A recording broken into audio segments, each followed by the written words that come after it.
একটু জোরে বলেন। আহা, আরব। এই আরব দেশটাকে কি বলা হয় জানেন? মিডিল ইস্ট কান্ট্রি, পৃথিবীর মধ্য দেশ। একটু জোরে হবে না সুবহানাল্লাহ? কাবা শরীফ যেখানে রয়েছে ওটা হলো কি পৃথিবীর মাঝখান, পৃথিবীর মাঝখান। আর ওই সোজাসুজি সিদরাতুল মুনতাহা যেখানে আমার আল্লাহ রয়েছে। জোরে বলুন, আর একটু জোরে হবে না? আরব পৃথিবীর মধ্য দেশ আরব। এই পৃথিবীতে আরো দেশ ছিল, কোন দেশে আমার নবীকে আল্লাহ পাঠায়নি। এই আরব দেশটাকে আল্লাহ কেন বেছে নিলেন? এই দেশে আমার নবীকে কেন পাঠালেন? এই পৃথিবীর মধ্য দেশ, এই দেশে কেন পাঠালেন? আপনার একটা ঘর আছে, চারকোনা ঘর। ঘরটা কি? চারকোনা। এই ঘর অন্ধকার, ঘরে কোনো বাতি নেই, আলো নেই, কিছু নেই, অন্ধকার ঘর। মন দিয়ে শোনেন, এই অন্ধকারে ঘরের আপনি একটা বাতি কিনেছেন, মোমবাতি, বোঝেন তো? ওই মোমবাতিটা যদি জ্বালিয়ে দেন, দিয়ে এই চারকোনা ঘরের এক কোণেতে জ্বালিয়ে দেন, বলেন তো ওই এক কোণে যদি দেন, ওই আলোতে গোটা ঘরটা সমানভাবে আলো দিতে পারবে? কেমন হবে? একদিকে বেশি, একদিকে। আর যদি ওই বাতিটা ঘরের মাঝখানে জ্বেলে দেন, এই ভালো করে বোঝেন, এই ফ্যানটা মাঝখানে আছে, ওখানে ধরেন একটা ডুম, এই সামিয়ানার মাঝখানে ওখানে একটা ডুম জ্বালিয়ে দিয়েছেন। আমার আপনার নবীকে নূর দিয়ে সৃষ্টি করে পৃথিবীর মধ্যে আরব দেশে পাঠালেন। আর আমার নবী বাগের নূরের ঝলকে গোটা পৃথিবীটা আলোয় আলোকিত হয়ে গেছে। গোটা পৃথিবী নবীকে চেনেন, নবীকে জেনে নেন। তার সালে আজ ঈদ মিলাদুন নবী দিয়েছে। রসুল আমার এমন একটা নবী যাকে আল্লাহ দয়ার নবী করে পাঠিয়েছে। যদি বলুন না সুবহানাল্লাহ, রহমতের নবী করে পাঠিয়েছে। কেমন নবী? ফেরেশতা জিবরাইল আমার নবীর কাছে আসলেন। আল্লাহ নবী বলছে, ভাই জিবরাইল একটা কথা জিজ্ঞাসা করবো। বলছে কি কথা হুজুর, বলুন। বলছে জিবরাইল তোমার বয়সটা কত গো? বলছে হুজুর তা আমি জানি না। তোমার বয়স তুমি জানো না? আমাদের বয়স আমরা বলতে পারি না, পারি না? হ্যাঁ বলতে পারি, অনেকে জানি। জানি মানে কি? ডেট, অনেকে জন্ম বার্ষিকী করে, কেক কাটে, কত কি হয়, কত কি চালাচ্ছে। কিন্তু না, জিবরাইলকে যখন আল্লাহ নবী জিজ্ঞেস করলেন, ভাই জিবরাইল তোমার বয়স কত? বলছে হুজুর আমার জানা নেই। বলছে হুজুর আমি আনুমানিক বলতে পারি, আমার যে বয়স কত আমি আনুমানিক বলতে পারি। অনেকে আমরা কাউকে দেখে বলি না যে এই ছেলেটার বয়স কত হতে পারে, হয়তো তার বয়স 30, আমরা আনুমানিক বলতে বলতে কেউ 29 বলে ফেলে, কেউ 28 বলে, কেউ 32ও বলে ফেলে, ফেলে না বাবা? তো আনুমানিক মানুষের মুখ দেখলে, চেহারা দেখলে বোঝা যায় না, যায় না যে এই ছেলেটার বয়স এই হতে পারে। আমি যেরাম, আমার বয়স এখন কত, 70,000 বছর বাদ একবার করে পশ্চিম আকাশের কোণে ওঠে জিবরাইল ওই নূরের জ্যোতিটা কবার দেখেছে বাবা? 72,000 বার। কম্পিউটারে মারেন তো জিবরাইলের বয়স কত, মারেন, কম্পিউটার হ্যাং হয়ে যাবে। অতি কোনো ওঠে বাবা 70,000 বছর বাদে একবার করে ওঠে জিবরাইল 72,000 বার দেখেছে। চিন্তা করতে পারছেন কোন জিবরাইল জানেন? যে জিবরাইলের চেহারা এত বড় চেহারা, গোটা পৃথিবীর সাগর, মহাসাগর, খাল, নদীর পানি যদি জিবরাইলের মাথায় ঢেলে দেওয়া হয়, পা পর্যন্ত গৌড়াবে না। জোরে হবে না? জিবরাইলের চেহারা কেমন তাহলে? গোটা পৃথিবীর সাগর, মহাসাগর, নদী, নালা, খাল, বিলের পানি সব যদি জিবরাইলের মাথায় ঢেলা হয়, পা পর্যন্ত কি গড়াবে না। কিরকম চেহারা ভেবেছেন? আল্লাহ নবী বললেন, ভাই জিবরাইল, ও ভাই জিবরাইল 70,000 বছর বাদে বাদে পশ্চিম আকাশের কোণে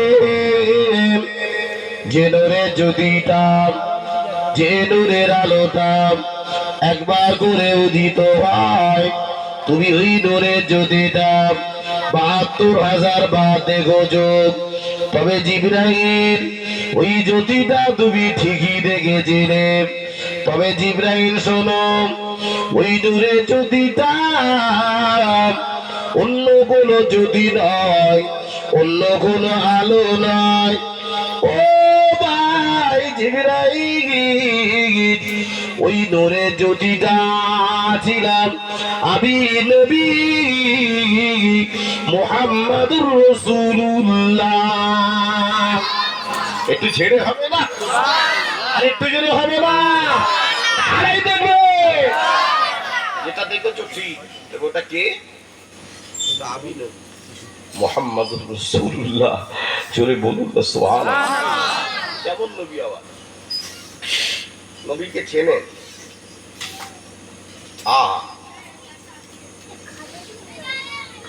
পাঁচশো সত্তর খ্রিস্টাব্দে 12 রবিউল আউয়ালে শবে সাদেকের সময় আমার নবী পাক দুনিয়াতে আগমন ঘটিয়েছিলেন।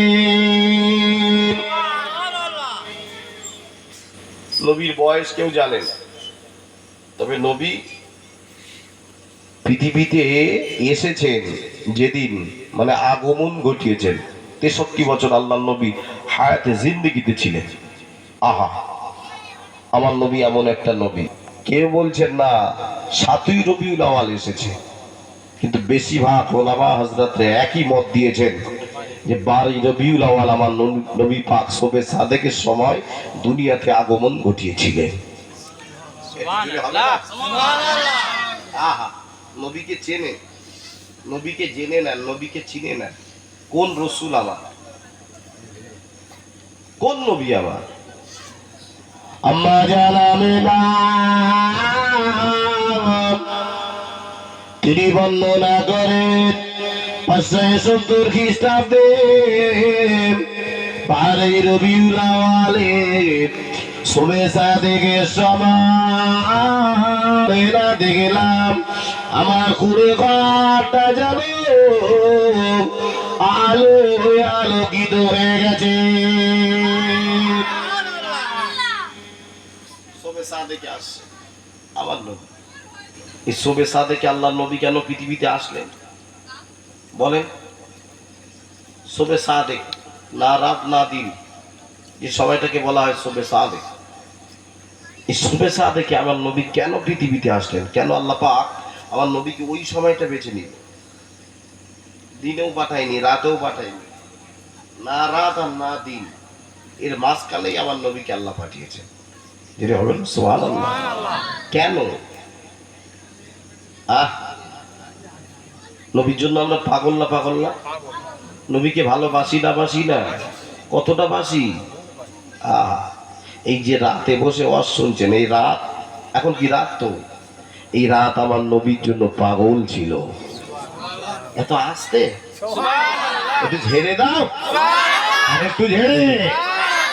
যে রাতে ওয়াজ শুনছেন, এই রাত কার জন্য পাগল? এই রাত আল্লাহর কাছে কেঁদে কেঁদে বলেছিলেন, ও রব্বুল আলামিন আল্লাহ পাক, আমি রাত আপনাকে বলি, আপনার হাবিবকে, আপনার দোস্তকে আমি রাতের ভিতরে পাঠিয়ে দেন।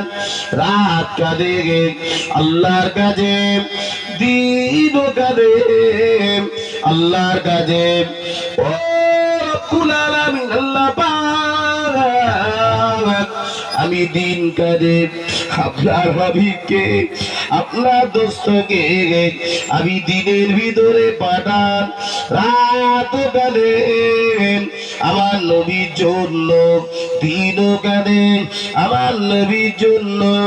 আল্লাহ পাক রাতের কান্না সহ্য করতে পারেন না, আমার আল্লাহ পাক দিনের কান্নাকে সহ্য করতে পারেন না। আল্লাহ পাক ওই সময় বলেছিলেন, ও রাত কেঁদো না, ও দিন কেঁদো না, আমি আল্লাহ তোমাদের কান্না সহ্য করতে পারি না। আল্লাহ পাক রাতকেও কষ্ট দিল না, দিনকেও কষ্ট দিল না। রাত আর দিনের মাঝখানে আমার নবী পাককে এই দুনিয়াতে পাঠিয়েছিলেন।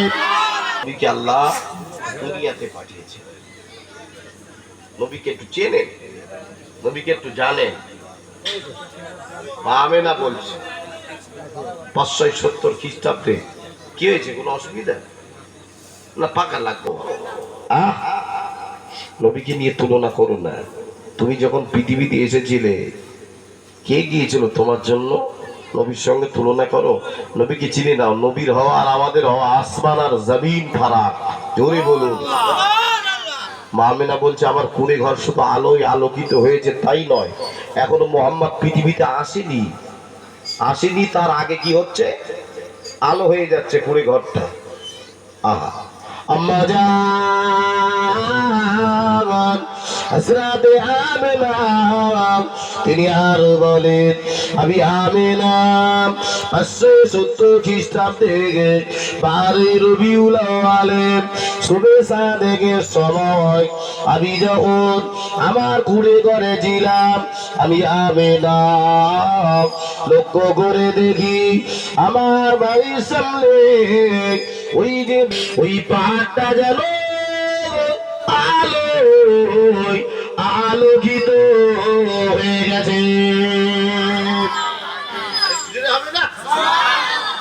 আমি দেখছি পাহাড়টাও আলো গেল। কি নবী আবার!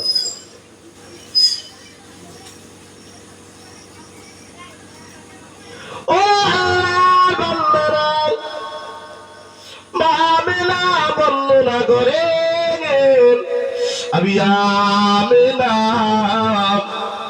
12 রবিউল আউয়াল শুভে সাদেকের সময় এবারে লক্ষ্য করে দেখি আমার মাথার ধারে কে যেন একজন মহিলা এসে হাজির হয়ে গেছে।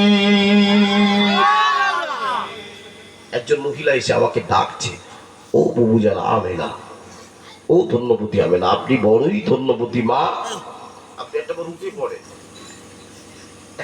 পড়েন। আমি ওই মহিলাকে জীবনে আমার চামড়ার চোখে দেখিনি, আমি চিনতে পারলাম না কে এই মহিলা।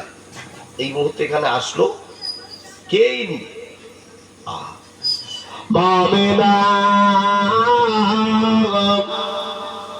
ওই মহিলাকে জিজ্ঞাসা করেছিলেন, কে মাহবুবি?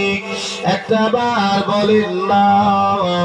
মাতার থেকে ওই মহিলা আওয়াজ দিয়ে এক বাক্যে বলেছিলেন, ও ধন্যবতী আমেনা, আমি অন্য কেউ নয়, আমি হলাম আদি মাতা হযরতে হাওয়া আলাইহিস সালাম। মা হাওয়া এসেছে। কেন আসলেন? ও মা, ও আমাদের মা, প্রথম মা, সবার প্রথম মা, মা হাওয়া আমার ঘরে কেন? আমি আমেনার ঘরে কেন মা?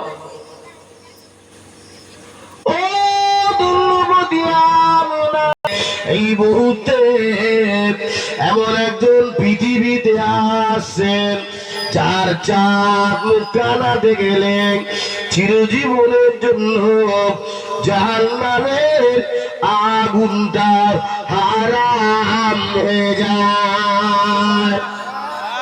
তবে আবু জেহেলও দেখেছিল, দেখিনি? এই আবু জাহেল আমার নবী দেখিনি বাবা, ওর জন্য জান নাম হারাম হবে কেন? ও তো বেঈমানি হালাতে দেখেছে। এরাম আবু জাহেল দুনিয়াতে রয়েছে, আমরা আমাদের আড়ালে রয়েছে, দেখতে পাইনি বলো। হ্যাঁ, যারা ইমানি হালাতে দেখেছে ওদের জন্য জান্নাত। যে আমার নবীকে স্বপ্নে দিদার পেল, যে শুধু সত্যি নবীকে দিদার পায় তার জন্য জাহান্নাম হারাম হয়ে যায়। এখন মাতাল এসে বলে হুজুর কি হয়েছে, নবীকে দেখেছি স্বপ্নে যোগে। এখন মাতাল যদি নবীর বলে নবীর দেখেছি মানা যাবে বাবা? কি মনে হয়? দাতাল না বেনামাজি সুদখোর ঘুষখোর মদখোর জেনাখোর ও যদি বলে হুজুর আমি নবীর দিদার পেয়েছি, মানা যাবে? তো নবীর সুন্নাত নেই তোর ভিতরে, আর তুই নবীর দিদার পাচ্ছিস? হ্যাঁ, তবে আমি নবীর দিদার পেয়েছি আর আমি মেনে নেব? অত সোজা নয়। নামাজ আমরা পড়বো না, আমরা নবীর দেওয়ানা। রোজা আমরা রাখবো না, আমরা নবীর দেওয়ানা। হজ আমরা করব না, আমরা নবীর দেওয়ানা। দান খয়রাত করব না, আমরাই শুধু নবীর দেওয়ানা বলে হাঁকতেছি। নবীর সুন্নত মানবো না, নবীর দেওয়ানা হয়ে যাচ্ছে। নবীর কথাগুলো আগে মানো, তারপরে দেওয়ানা বলে হাঁকো। শুধু নবী দিবস দেবো, জলসায় এসে একদিন বলবো জোরে জোরে সুবহানাল্লাহ বলবো, এতে কি নবী ভক্তি হয়ে যাবে নাকি বাবা? নবীর আদর্শে আদর্শিত হও। আজকের এই নবী দিবস দেওয়া সার্থকতা হবে তখন আজকের এই জলসা শুনে পাঁচজন বেনামাজি যদি নবী দিবস দিয়ে লাভ হবে। জোরে বলুন না সুবহানাল্লাহ। কি বেকার কি হচ্ছে, সব তো বেকারই হয়ে যাচ্ছে। নবীকে ভালোবাসতে হবে, বাসার মতো বাসো। মা আমেনা বলছে মা হাওয়া আপনি এসেছেন? পায়ের দ্বারের দিকে তাকিয়ে দেখে আর একজন মহিলা এসে হাজির। যে হবে না সুবহানাল্লাহ। এক কিতাবে এসেছে নবীর ধন্য হিসাবে, ধন্যী বোঝেন তো? হ্যাঁ, এখন তো ধন্যী টন্যী আর লাগে না, এখন সব জিদার। হ্যাঁ, এখন আর বাড়ি হচ্ছে বাবা, ডেট বেঁধে দিচ্ছে। আল্লাহ পাকের দোয়ায়, আপনাদের দোয়ায়, আল্লাহ রহমতে এই প্রায় 1.5 মাস হয়ে গেল আল্লাহ পাক আমার একটি পুত্র সন্তান দিয়েছে। সব সিদার, এখন সিদার ছাড়া কোনো গল্প নেই। ডেট দিচ্ছে, ডাক্তার বলে দিচ্ছে আগের থেকে যে আসছি হবে না, ভয় দেখাচ্ছে। কত ধন্যী টন্যী তো এখন আর নেই। আহা, আর আমার নবী দুজাহানের বাদশাহ দয়ার নবীর ধন্যী হিসাবে জান্নাতীরা অমিনীরা এসেছিলেন। জোরে বলুন। বলে নবী যা আমি তাই। আমাদের ধন্যী হিসাবে কারাই ছিল বাবা? খাদিজা, আয়েশা, সুমাইয়া, রুকাইয়া, ফতেমা, কুলসুম। কারা? যাদের ভিতরে ছিল স্টার জলসা, জি বাংলা, আলিফ লায়লা, টিভি সিডি, গান বাজনা, সিরিয়াল, কত কি ছিল। যারা ছিল বেপত্তায়, যারা ছিল বেহায়ার মতো ঘুরতো, ওই সব মহিলারা গিয়েছিল আমাদের ধন্যী হিসাবে। আর সারায়ে কায়নাত, দুজাহানের বাদশাহ, আমেনা লাল, মরুর দুলাল, হযরত মুহাম্মদ মুস্তাফা নবী যেদিন পৃথিবীতে এসেছেন, আল্লাহর জান্নাতি রমণীরা দুনিয়াতে এসেছিলেন। জয় বলো সুবহানাল্লাহ। তারাই এসেছেন নবীর ধন্যী হিসাবে। কেউ বলেছে আম্মাজান মারিয়াম এসেছেন, অনেকে বলেছে আম্মাজান হাজরা এসেছেন, অনেক কিতাবে এসেছে আম্মাজান রহিমা এসেছেন, আবার হাওয়া এসেছেন। কেউ বলেছেন আম্মাজান হাজরা এসেছেন। কিন্তু বসিরহাটের বড় মাওলানা আল্লামা হিন দাদুজান তিনি কিতাবে লিখেছেন আমার নবী ধন্যী হিসাবে 2 জন মহিলা এসেছিলেন। এই ফ্যান আমার আর দিও না জানো বাবা? জোরে বলো কয়জন? আর একটু জোরে। 2 জন। এই 2 জন কে কে জানেন? শুনে নেন। একজন হলো আসিয়া আর একজন হলো মারিয়াম। আহা, একটু জোরে হবে না সুবহানাল্লাহ। কোন 2 মহিলা জানেন? এই 2 মহিলার ইতিহাস জানেন? কারা আমার নবীর ধন্যী হিসাবে এসেছেন? আহা, এ তো আমাদের ঘরের আসিয়া নয়, এ আমাদের ঘরের মারিয়াম নয়। এমন 2 মহিলা আমার নবীর ধন্যী হিসাবে এসেছে, যে 2 মহিলাকে পৃথিবীর কোন পুরুষ স্পর্শ করেনি। জোরে বলুন সুবহানাল্লাহ। মা মারিয়াম উনি কে? জোরে বলো। ঈসা নবী আম্মা জান। ঈসা নবীর বাপ ছিল? হ্যাঁ, জিনা বাবা কি এসেছে? তাহলে কোনো পুরুষ মা মারিয়ামের গায়ে হাত দিয়েছে? দেয়নি। আসিয়া কে ছিল বাবা? ছোট বলো। স্ত্রী। তা স্বামী তো ছিল, এ কি হবে? ওর খোদার ওই জায়গার থেকে তুলে এনেছিল। বুঝে নেন, বাচ্চা কাচ্চা থাকে তো সব বলা যায় না। আরে এ তো সেই আসিয়া, যে আসিয়া তিনি বলেছিল না আমি সব মানতে পারি, তবে স্বামীকে খোদা বলে মানতে পারি না। জোরে বলে কেন মানবে না? কেন মানবে না? বলবো দুই একটি কথা। হ্যাঁ, কোন আসিয়া বলবো? হ্যাঁ, নবী কি চিনি নেন? কে নবীর ধর্মী হিসেবে এসেছিল? বলছে কেন মানবো? বলছে এই জন্যই মানবো না, তার কারণ হলো রাত যখন গভীর হয়, গভীর রাতে ওই উঁচু টিলা, বিশাল বড় এক উঁচু টাওয়ার, ওই টাওয়ারের উপরে গভীর রাতে ফেরাউন উঠে ঠিক এইভাবে দুই হাত তোলে, এইভাবে দুই হাত তুলে আল্লাহকে বলে, ও মালিক তুমি তো সেই আল্লাহ যে আমি ফেরাউনকে বানিয়েছো। জোরে বলো, আরেকটু জোরে হবে না? যে রাতে বলে তুমি খোদা, তুমি আমার মালিক, আর দিনে কি বলে? জোরে বলো, আমি খোদা। বলতে এরকম দু নম্বরকে আমি খোদা বলতে পারবো না। এতে জোরে বলুন। আল্লাহ কোরআনে কি বলেছে? কুল হুয়াল্লাহু আহাদ। আল্লাহ কজন? জোরে বলো, এক। আল্লাহ দ্বিতীয় নয়। আবার আল্লাহ কজন? এক। আল্লাহ দ্বিতীয় নয়। আহা, আসিয়া বলছে আমার আল্লাহ এক, আল্লাহ দ্বিতীয় নয়। যদি বলুন না সুবহানাল্লাহ। এরা ওই মক্কা গ্যাস গরম হয়ে কি সর্বনাশ, এ কি কথা? এ তো আসিয়া ছাড়া যাবে না, শেষ করতেই হবে। পাশে ছিল উজির, বুদ্ধি দিচ্ছে, ও আমাদের কথা। বলছে কি? বলছে আপনার বিবি আসিয়া যে কথা বলতেছে আপনি নাকি গভীর রাতে আল্লাহ ডাকেন, কিন্তু আমরাও জানতাম না। ঘরের বিবির তো চুরি করা যায় না, সব চুরি সব জায়গায় চলে, বিবির কাছে চুরি চলে বাবা? এই চলে, ও ঘোড়ার কচু সব। ওই জন্যই বলছে পীর মানে না নাই। ও কি করেছে? মা চেনে না ছেলেকে? এই ঘরের বিবি চেনে না তোর স্বামীকে? এরকম আমরা তো এই দরবারে বুঝি সবসময় তদবির করতে হয়, তাবিজ দিচ্ছি, ভোগ দিচ্ছি, আর অটোমেটিক এমন দিন নেই যে স্বামী স্ত্রীর মহব্বতের তাবিজ জুটি হচ্ছে না বাবা।